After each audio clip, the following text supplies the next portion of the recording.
Le cinéma parlant, l'émission sur un cinéma qui vous parle et dont on parle, présentée par Lynn Toubiana, 2 mardis par mois de 21h05 à 22h sur Judaïque FM. Bonsoir chers auditeurs, j'ai le plaisir de recevoir ce soir Henriette Chardac, réalisatrice du film documentaire bouleversant Les enfants de Thérésine et le monstre à moustache, et Valérie Dupelou, producteur de ce film. Bonsoir à tous les deux. Bonsoir. Alors, je le dis d'entrée de jeu et je le redirai, ce film est projeté le 30 janvier à 14h15 dans les salons de l'Hôtel de Ville de Paris. Et il sera aussi rediffusé sur la chaîne Histoire, puisqu'il a été déjà diffusé sur la 5. Sur France 5. Sur France 5. Et il sera diffusé, je crois, donc la première diffusion le 28 janvier à 20h40. Mais nous le rappellerons à nos auditeurs. Je précise juste, Lynn, que oui, c'est une projection qui est publique et gratuite. Absolument. À l'Hôtel de Ville, le jour de la commémoration de la libération des camps. Voilà, entrée libre. Hein, et la projection sera suivie d'une conférence en votre présence, oui, Henriette. Oui, et surtout des écoles, beaucoup d'enfants. Donc, ce film a été fait à hauteur d'enfants, et donc c'est eux qui vont être touchés les premiers. Mais il faut prévenir la mairie pour qu'il y ait une liste de noms et de places possibles. Voilà, donc tout. Si cela vous intéresse, il faut vous inscrire à la mairie. Oui. Voilà, alors un autre cinéaste ne va pas tarder à nous rejoindre dans les studios de Radio Judaïque FM. C'est Olivier Assayas qui viendra nous parler de son film qui sort le 29 janvier, Kuban Network. C'est un film d'espionnage avec Penélope Cruz, Edgar Ramirez, entre autres acteurs prestigieux. Il sera aussi question d'espionnage avec la sortie du DVD Les Patriotes d'Éric Rochon.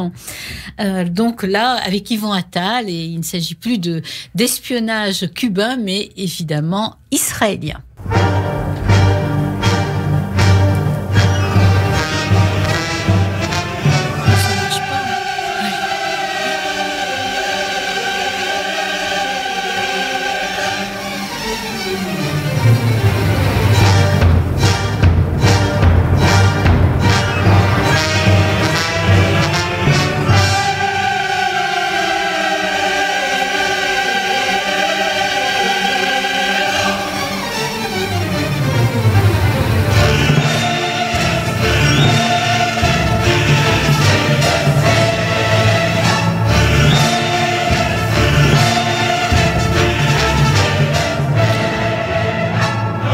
Vous aurez reconnu le Requiem de Verdi.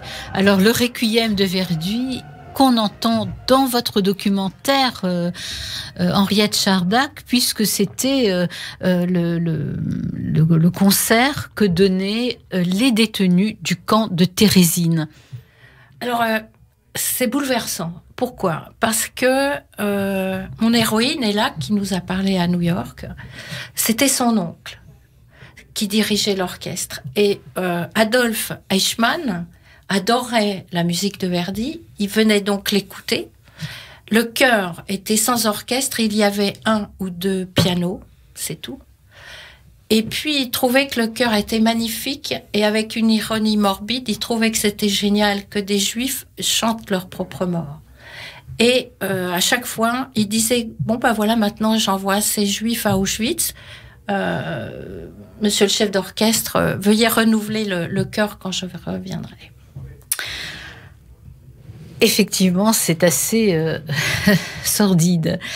Vous avez, avant de réaliser un film, vous avez écrit ce livre, je le montre à la caméra, Les enfants de Thérésine et le monstre à moustache. Alors, pourquoi avez-vous eu envie de réaliser un film après l'écriture de ce livre ? Ça s'est fait en même temps, en fait. J'ai commencé à écrire un projet de long métrage qui s'appelle Les Chats de Gouttière. Encore un chat au milieu, on verra pourquoi. Et par hasard, je passe devant une boutique qui s'appelle artisan du film, je rentre et je dis juste quel beau nom, c'est pas l'industrie du cinéma, au revoir et tout. Et au fait, vous n'auriez pas envie de lire un scénario de long? Ah non, on est débordé, me dit Valérie. On n'a pas le temps, puis on a déjà d'autres projets. Mais ça parle de quoi? Et je lui parle d'une fiction, d'une femme qui s'appelle Elsa, et qui revient de Térésine depuis longtemps, et qui va héberger un jeune Rome, premier prix de conservatoire. Il me dit, intéressant, mais bon, ça ne s'est pas encore fait. Et un jour, Valérie me demande si je ne veux pas plutôt faire un documentaire sur Elsa.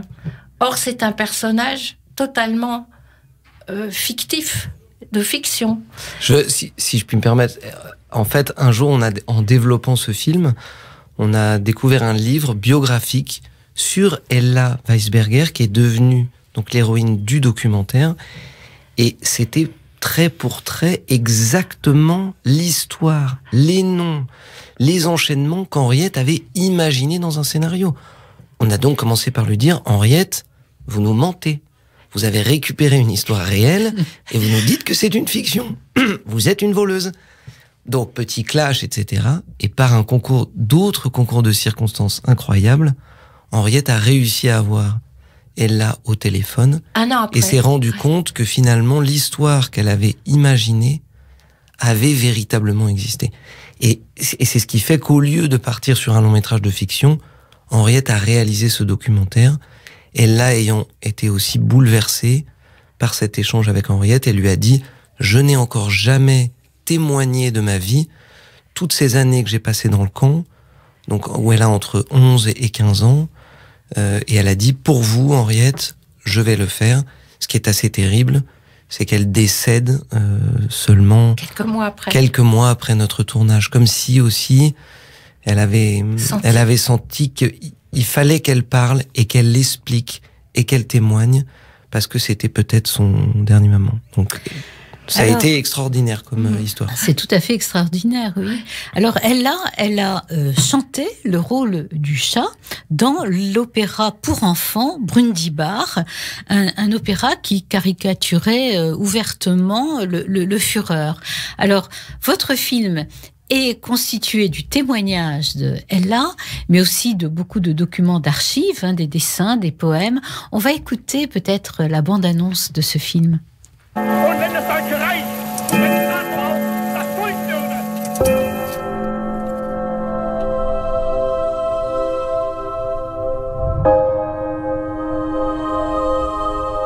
Ce sont les rares images d'un spectacle tiré d'un film de propagande nazie. Dans un camp de concentration pendant la guerre, des enfants ont chanté un opéra. Parmi eux, Ella, une petite fille déguisée en chat, a survécu jusqu'à aujourd'hui. Brundibar poražen, už jsme ho dostali, zavěšen buben, válku jsme vyhráli.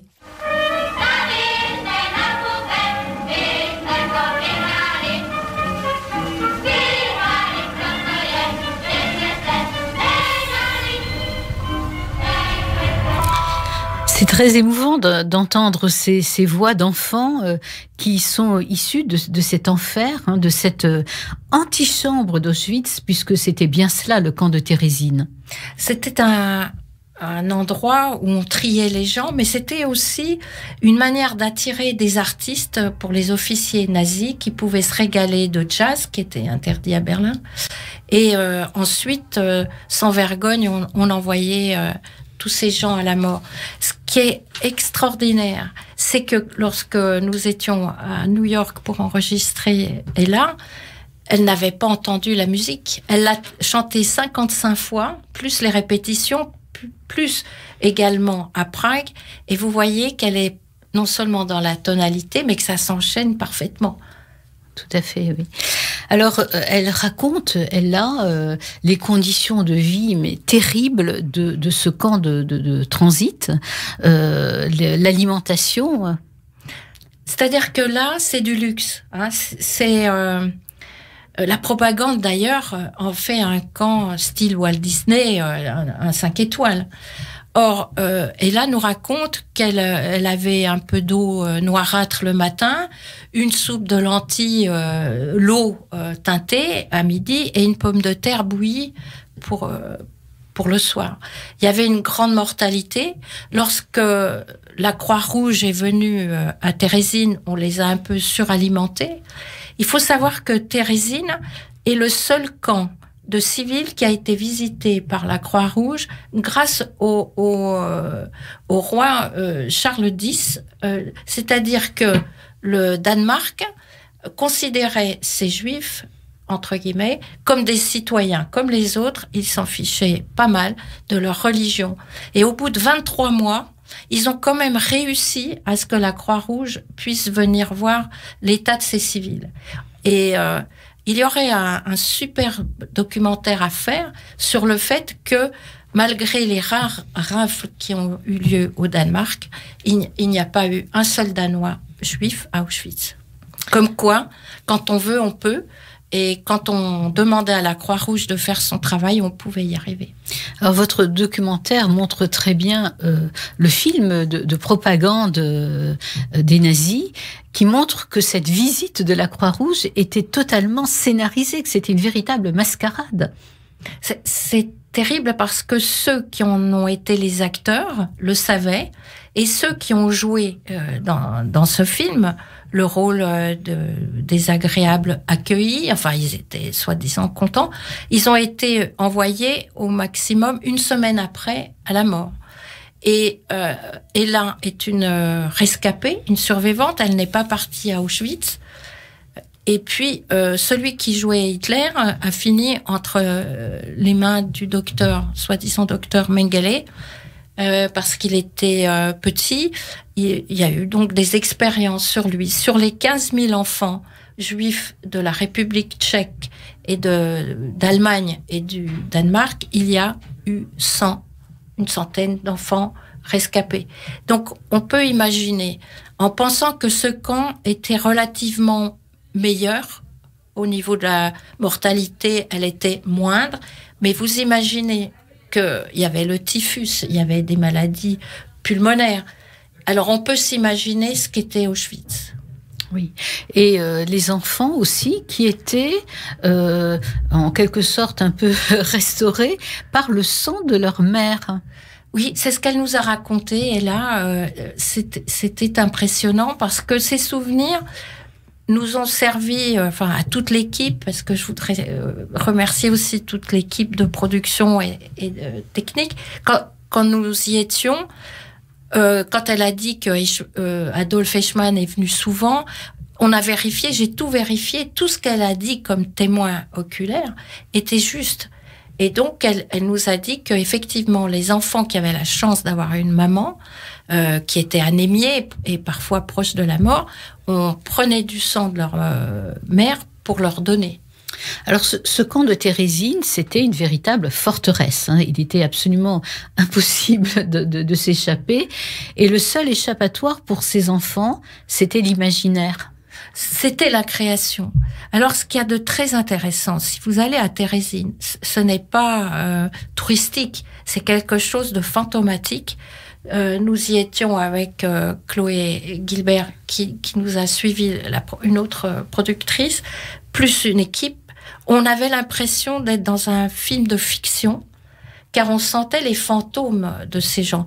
Là où Ella a vécu, des gens habitent, ils ne savent même pas ce qui s'est passé.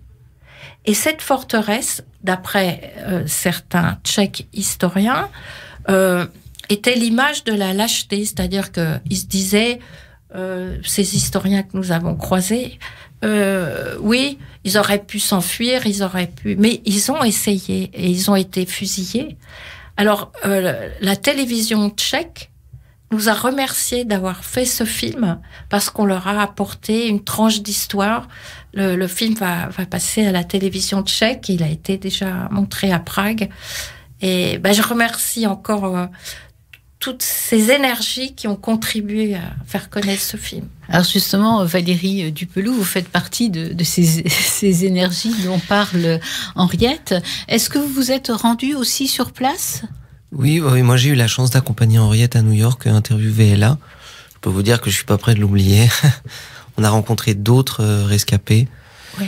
Enfin, c'était vraiment incroyable. Moi, deux choses qui m'ont bouleversé et qui ont aussi transformé ma vision même de l'histoire. D'abord, c'est le côté propagandiste, c'est-à-dire, je pense comment instrumentaliser ce que je fais comme nazi pour que personne ne se doute. C'est une interrogation depuis que je suis tout petit. Je me suis toujours dit, mais c'est pas possible. Comment personne n'a rien dit? En fait, de comprendre qu'ils ont pensé à fabriquer des images, à fabriquer des histoires. Des fake news. Ça ressemble à la publicité. C'est un peu dur. Oui, tout à fait. Oui. Et la deuxième chose, c'est la question des enfants. C'est-à-dire que maintenant, pour moi, effectivement, la Shoah, c'est davantage les 1,5 million d'enfants. Je trouve que c'est ça qui est le plus abominable. Et c'est ce qu'on a entendu de Werner Reich avec une force incroyable qui disent, attendez, nous, finalement, on a la chance d'avoir survécu. Et on peut le dire, c'est insolent, mais on a eu une belle vie, nous. On s'est mariés, on a des enfants. Et la seule chose qu'on ne pourra jamais pardonner et qu'on pourra jamais excuser au monde, c'est que personne n'ait rien dit. Et ils disent, nos témoignages, si on veut que ça serve à quelque chose, c'est pour que vous vous indigniez aujourd'hui. Il y a des enfants sous des bombes, il y a des enfants esclaves, il y a des enfants prostitués, je sais pas quoi. Il faut que vous empariez de ce que nous on vous raconte pour vous dire au moins vous parlez, au moins vous allez dans la rue, au moins vous protestez. Essayez de faire quelque chose. On n'a pas le droit. Un enfant est innocent. On n'a pas le droit de faire ce que on nous a fait à nous. Voilà. Alors vous faites intervenir dans votre documentaire le célèbre psychiatre Aldo Naouri qui parle vraiment très très justement des enfants, de l'élan de la vie qui fait qu'ils arrivent à surmonter, à s'adapter même à l'horreur. Alors, il y a presque 1 heure d'interview qui serait géniale en radio, d'ailleurs, qu'on pourrait vous offrir. Aldo Naouri fait la distinction entre les adolescents qui ont déjà une vision lucide et parfois cynique, ou parfois attristée ou suicidaire, face au monde des adultes. Mais les enfants, ils sont dans le jeu et ils s'adaptent. Et il nous a expliqué que la force de l'enfance, c'était justement de découvrir le monde et le monde tel qu'il est. Mais ils vont l'enjoliver par la musique, par le dessin, quand c'est possible. Certains enfants n'ont même pas cette chance. Mais à Térésine, il y a eu à peu près 5000 dessins qui ont été cachés dans 2 valises dans un plafond par une dame qui s'appelle Raya.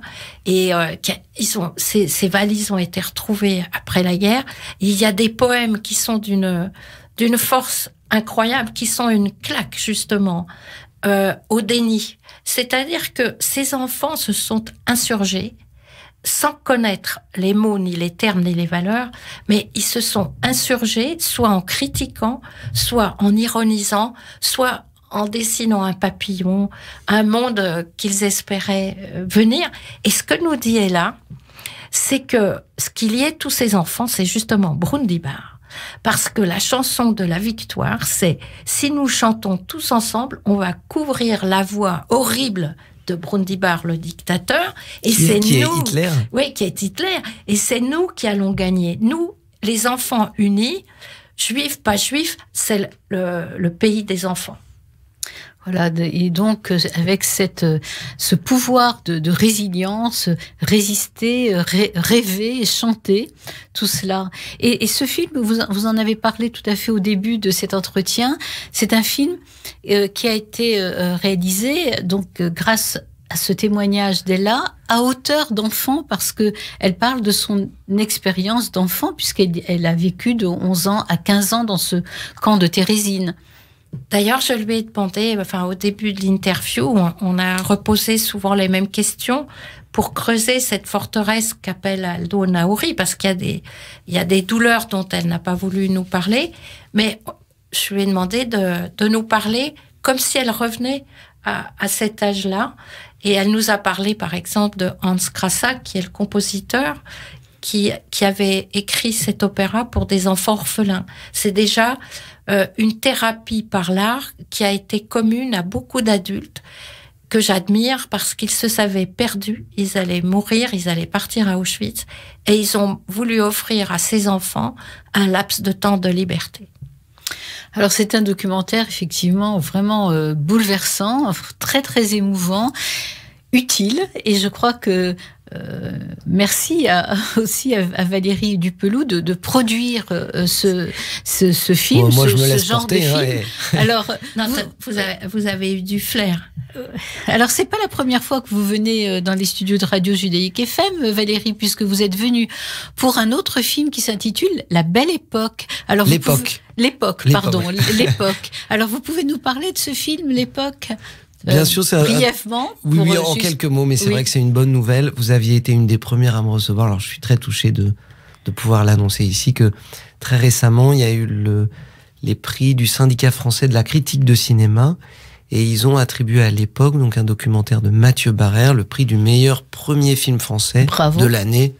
Devant Les Misérables et Afsi Herzi. Nous, on était transis d'admiration. Oui, parce que Les Misérables, là, ils sont en train de rafler tous les prix. Alors, ils ont eu le prix du meilleur film français de l'année tout court. Bon, voilà, comme très ça. bien. Voilà, comme ça, c'est fait. Donc, vous aviez, comme quoi, Lynn, vous avez du flair. Les auditeurs n'en doutaient pas, mais je leur confirme. Merci. En tous les cas, vraiment, il faut aller voir ce film. Vous pouvez rappeler, Valérie, quand et Alors, où? c'est le 30 janvier à 14h15 à l'Hôtel de Ville, donc à la mairie de Paris. Ou sur la chaîne Histoire. En télé, ouais. Voilà. Qui passera 8 fois, mais à des heures différentes. Donc, merci à tous les deux pour ce beau film, donc Thérésine, où le monstre est le monstre à moustache.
Yo, con el permiso de los zafiros y el debido respeto, esta Habana hermosa goza también de otros secretos, los cuales no aparecen en ningún centro turístico, porque hay que mantener la imagen de sitio magnífico. Oh, mi Habana, para el extranjero fácil, donde casi todos los autos que pasan son taxis. Mi turística ciudad, que seres cultos la pueblan, que se conecta a internet a la velocidad de la lanchita regla. Oh, mi Habana, no sé si esto es un malecón, una distracción, una extensa oficina de inmigración. Son adorables tus paisajes, tus hoteles, tus ocultos burdeles para maridos infieles. La que ha cambiado al Che Guevara por dinero. Ahorita sale a la venta una foto de él en cuero. La Habana de universitarios y policías herreros que aprobaron preescolar de milagro y por los pelos. La Habana donde se extinguió el ser humano y el cubano por divisa pisa al propio cubano, donde se brinda la mano solo cuando se supone que luego habrá un pago que duplique las buenas canciones. Mi Habana de adoquines, cine, bicicleta, feria. Mi hermosa Habana. C'est Aldo qui chante du groupe Los Aldeanos. Bonsoir Olivier Assayas. Bonsoir. Vous connaissez ce groupe de rappeurs? Non, je suis très peu familier du rap cubain. Du rap cubain. C'est un groupe de rappeurs dissidents, d'ailleurs, qui a donné lieu à un documentaire de Léa Rinaldi qui s'intitule Esto es lo que hay. Voilà ce qu'il y a. Alors, vous venez ici pour nous parler de votre film Cuban Network, Traître ou héros, avec un super casting. Ce film, Penélope Cruz, Edgar Ramirez, Gaël Garcia Bernal, Wagner Moura. Alors, c'est d'abord un livre Olivier Assayas, qui a inspiré votre film? Oui, le livre d'un journaliste politicien brésilien qui a fait un travail, je dirais, de recherche, de compilation, donc c'est et qui concerne disons de façon beaucoup plus précise toutes les nuances, les complexités, les multiplicités, les ramifications de cette histoire, puisque là, moi, je me concentre sur 3 personnages. Ceux qui ont été jugés aux États-Unis étaient 5.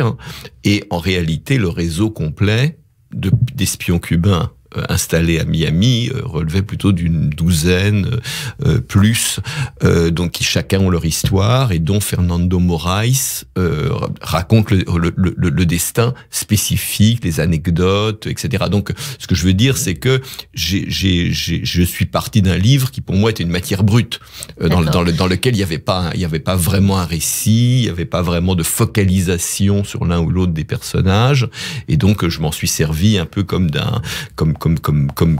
disons d'une documentation qui me permettait également que par ailleurs je me préoccupais de vérifier, parce que Fernando Moraes c'est un journaliste qui est pro-castriste, ce qui n'est pas tout à fait mon cas, et donc j'étais très attentif à ne pas être dupe de quelques approximations ou d'aménagements à l'histoire réelle. Oui, ce livre s'intitule « Les soldats de la guerre froide ». Hein. Tout à fait. Ça. Alors, donc, nous sommes au début des années 90. Un groupe de Cubains installés à Miami met en place un réseau d'espionnage, le WASP Network, ça veut dire le réseau GEP, dont la mission est d'infiltrer les groupuscules anticastristes responsables d'attentats sur l'île. Oui. Dans les hôtels, sur les plages. Oui, disons que tout ça est déterminé par le contexte. On est au début des années 90. C'est la fin de l'Union soviétique qui soutenait Cuba et qui permettait à Cuba de survivre. Donc les exilés cubains considèrent que, comme le reste du bloc de l'Est s'est libéré, Cuba va se libérer de façon imminente, et que donc leur moment est enfin venu. Or, il se passe pas tout à fait la même chose, dans la mesure où le régime cubain rebondit grâce au tourisme.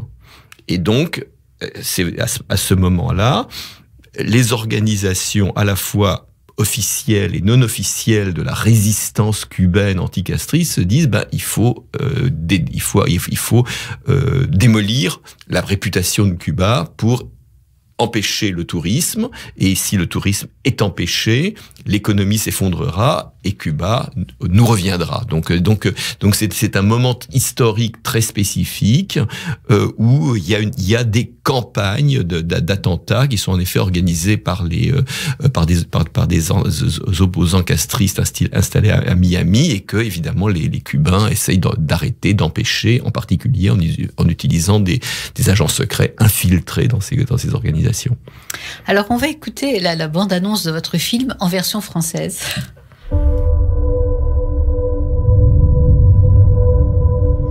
Maman va garder la petite ce soir, comme ça on pourra aller au cinéma. T'en fais pas, je serai là à 18h. Viens mon cœur, fais un câlin à papa.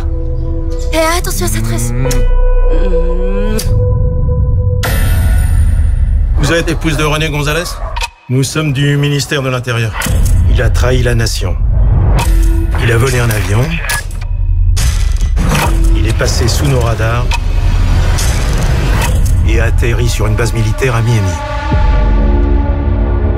Avec d'autres Cubains, on vient de fonder une organisation qu'on appelle Frères du Sauvetage.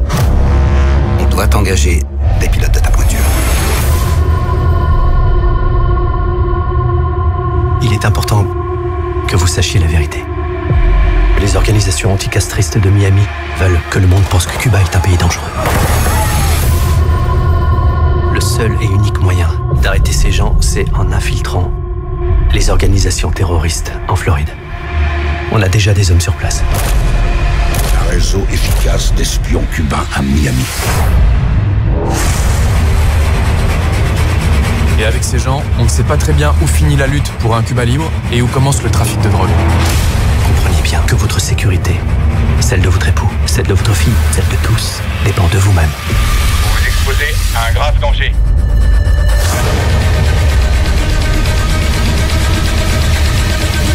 Tu crois que t'arriveras à me pardonner un jour?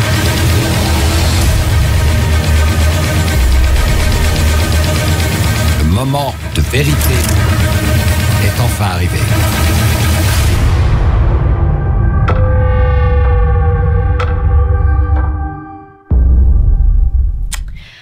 Le moment de vérité est enfin arrivé. Alors cette vérité, elle est très complexe de ce réseau cubain qui est vraiment très brouillé parce que les personnages sont des agents doubles.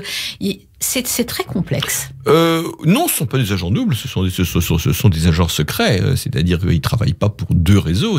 Disons que les Cubains ont infiltré des espions aux États-Unis pour évidemment se faire passer pour ce qu'ils ne sont pas et pour les informer sur la façon dont se préparent des attentats contre les infrastructures touristiques cubaines. En même temps, ils collaborent avec le FBI. Le FBI a un rôle très paradoxal dans cette histoire, dans la mesure où, comme vous ne l'ignorez pas, dans la politique nationale américaine, la Floride joue un rôle essentiel. C'est ce qu'on appelle un swing state, c'est-à-dire que c'est un des États où il y a 50% de démocrates, 50% de républicains, et la communauté cubaine, anticastriste, joue un rôle essentiel quand il s'agit de faire basculer d'un côté ou de l'autre les votes. Donc, sous une administration démocrate, comme c'était le cas à l'époque, puisque c'était l'administration Clinton, comme sous une administration républicaine,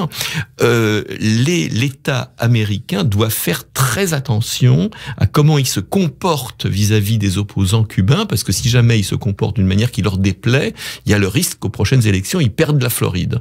Donc, le FBI surveille à la fois les organisations anticastristes, de façon à éviter qu'il y ait, y compris un incident diplomatique, des morts. D'ailleurs, c'est ce qui s'est malheureusement produit. Mais enfin, ils font tout ce qu'ils peuvent pour empêcher, en tout cas, que tout ça n'explose. Et simultanément, ils tolèrent. Parce que ils arrêtent quand ils découvrent des complots, quand ils découvrent des attentats qui sont en préparation. Évidemment, ils interceptent les bateaux, ils arrêtent les protagonistes, mais 2 jours après, ils les libèrent. Donc, le FBI, évidemment, est déterminé par cette ambiguïté où ils sont ni d'un côté ni de l'autre, et ils essayent juste d'empêcher que tout ça ne leur explose à la figure. Oui, et puis il y a aussi le réseau des mafieux de drogue. C'est-à-dire que beaucoup des organisations terroristes, anticastristes, se finançaient par des trafics de drogue, en particulier l'une d'entre elles en particulier, qui a été dont les dirigeants ont été arrêtés. Alors ces agents secrets sont des personnages forts, très romanesques dans votre film. Je pense à 2 héros, d'ailleurs 2 héros antagonistes. René González, qui est joué par Edgar Ramirez, qui s'échappe aux commandes d'un petit avion. Et alors lui, c'est le héros castriste. Oui, disons que c'est un soldat. C'est donc tout ça évidemment dépassé sur des personnages véridiques et sur des faits véridiques. Le véritable René González a fait la guerre en Angola. Il y a passé plusieurs années dans la brousse, etc. Il revient à Cuba et on lui confie une mission. Infiltrer encore une fois ces organisations anticastristes à Miami.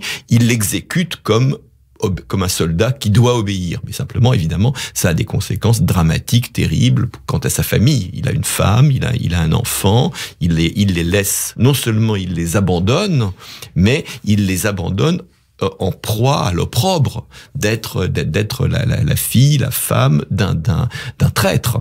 Et pendant des années, cette femme et cette fille, c'est très mal vécu à Cuba. Le juge comme évidemment, c'est très très mal vécu à Cuba. Elles sont mises au banc de la société pendant des années du fait de l'engagement de René González. Donc évidemment, il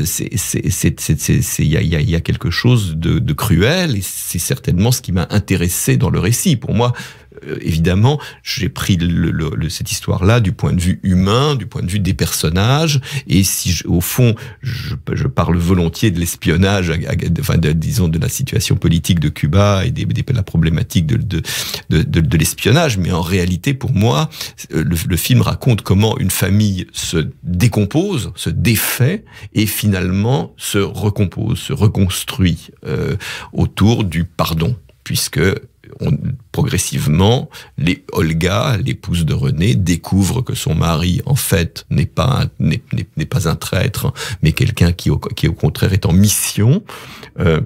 Et de la même façon, sa fille va retrouver le chemin d'une relation avec son père, sans néanmoins tout à fait lui pardonner sa démission. Vous avez fait un film sur Carlos, qui s'intitule d'ailleurs Carlos, et qui a été joué par Edgar Ramirez aussi. Ce personnage de René González, c'est l'anti-Carlos. C'est l'anti-Carlos, parce que c'est quelqu'un qui n'est justement pas un terroriste, mais c'est quelqu'un qui lutte contre le terrorisme. Mais ce qui m'intéressait surtout, c'était de travailler avec Edgar sur un personnage dont les émotions, dont les sentiments sont très différents de ceux de Carlos. C'est-à-dire que ça permet que Cuban Network permet à Edgar de montrer ce qu'il peut avoir de chaleureux, d'humain, d'émouvant, et on le voit en père de famille, tiraillé par son engagement et son devoir familial, souffrant de ses contradictions, et évidemment, ce qui m'intéressait, c'est de pouvoir lui faire porter à lui et à Penélope Cruz l'émotion du film, plutôt que d'incarner évidemment la violence et la brutalité d'un personnage comme Carlos. Alors, autre personnage violent à sa manière, c'est le Juan Pablo Roque, qui est joué par Wagner Moura, qui est pilote lui aussi, et qui rejoint à la nage la base de Guantanamo, et il se conduit vraiment très mal vis-à-vis de la jeune femme qu'il épouse. Oui. Il l'a trahi totalement. Oui, tout ça évidemment est encore une fois véridique, basé sur les nombreux entretiens que cette jeune femme que Juan Pablo Roque a épousé, et puis trahi et abandonné, qui elle-même a poursuivi l'État cubain, qui a obtenu des dédommagements financiers importants. Pour moi, évidemment, j'étais intéressé par l'opposition entre le personnage de René, celui de Juan Pablo Roque. Il y en a un René, qui d'une certaine façon, de façon très très humble, vit une vie quotidienne modeste, qui ne s'intègre jamais vraiment complètement à la société, à la société cubaine de l'exil, tandis que Juan Pablo Roque, lui, est un personnage beaucoup plus flamboyant. Et c'est typiquement cubain, parce que les Cubains qui ont été frustrés au niveau de la consommation pendant des années, eh bien, ils se lâchent vraiment une fois qu'ils sont à Miami dans une société de consommation. Voilà. Et c'est pourquoi d'ailleurs Juan Pablo Roque a été exfiltré et rapatrié à Cuba, parce que sa conduite, la visibilité de sa présence était devenue un danger pour les réseaux cubains. Donc il a été exfiltré, ramené à Cuba. C'était d'ailleurs intéressant, parce qu'évidemment à Cuba on dit los 5 héroes, les 5 héros. En Floride on dit the Cuban Five, mais en réalité Juan Pablo Roque est le 6e, et ça m'avait amusé, comme une de mes assistantes cubaines quand on tournait me disait, mais tu sais, Juan Pablo Roque n'est pas connu du tout à Cuba. On parle pas de lui. C'est un peu le 5e Beatles, parce que évidemment il donne une image beaucoup moins héroïque et que celle de ces autres espions, et que ça c'est quelque chose dont les Cubains ont très peu fait la publicité. Alors il y a des héros, mais il y a aussi des héroïnes, avec le personnage personnage de femme, Olga González, qui est jouée par Penélope Cruz. C'est une femme vraiment qui se bat pour son mari, pour ses enfants, et elle est très attachante dans le film. Pour moi, c'est le personnage central du film, c'est-à-dire que elle existe en filigrane dans l'histoire, et je l'ai évidemment beaucoup mise en valeur. Pour moi, le récit est vu à travers ses yeux, c'est-à-dire qu'on est dupe dans un premier temps des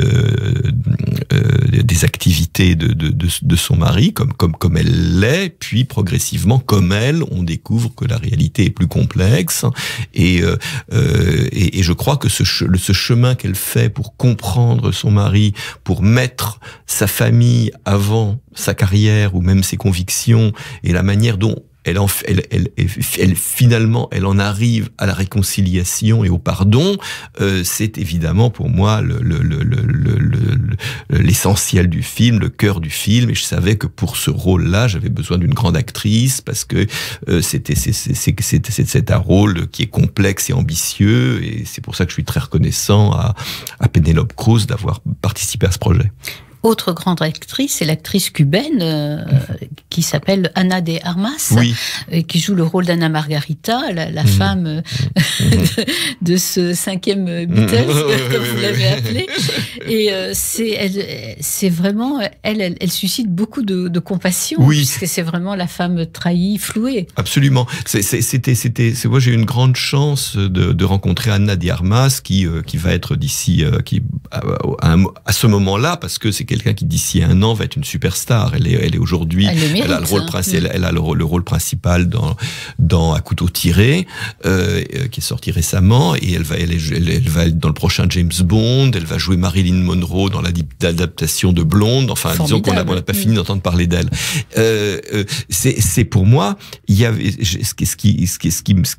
et vraiment, on a eu une rencontre où immédiatement je me suis dit, il y a qu'elle qui peut faire ce rôle-là, parce que je trouvais qu'elle avait à la fois la séduction, l'intelligence, l'humour du personnage, et en même temps, je crois qu'elle a une sorte de capacité elle produit une forme d'empathie qui fait qu'on est ému par ce personnage. Et c'est vrai que quand je l'ai écrit sur cette espèce de ligne un peu de crête entre l'humour, parce qu'il y a quelque chose d'humoristique dans la façon dans sa naïveté, dans la façon dont elle est trompée de façon grossière par son mari, et en même temps j'avais beaucoup de compassion et d'émotion pour elle, parce qu'elle est vraiment l'une des victimes de cette histoire. Alors, ce qui est vraiment intéressant dans votre film, et ce qui est spécifique de votre style, Olivier Assayas, c'est justement d'imbriquer ces destinées sentimentales, c'est le titre d'un de vos films, et la politique et l'idéologie, et comment cette imbrication crée un tumulte fou, quoi. C'est-à-dire que moi je m'étais beaucoup intéressé, j'avais découvert en faisant Carlos il y a quelques années déjà, qu'au fond le cinéma pouvait nous permettre non pas d'explorer, de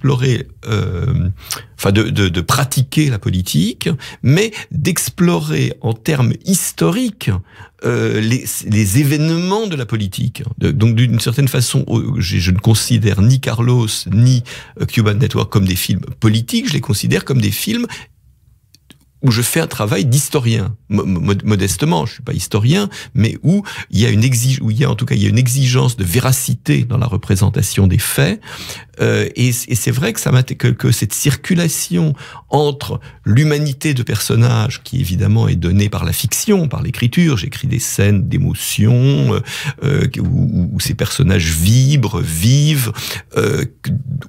qui sont évidemment inventées, mais elles sont inventées à partir de situations bien réelles, bien concrètes, et souvent basées sur les souvenirs des uns et des autres.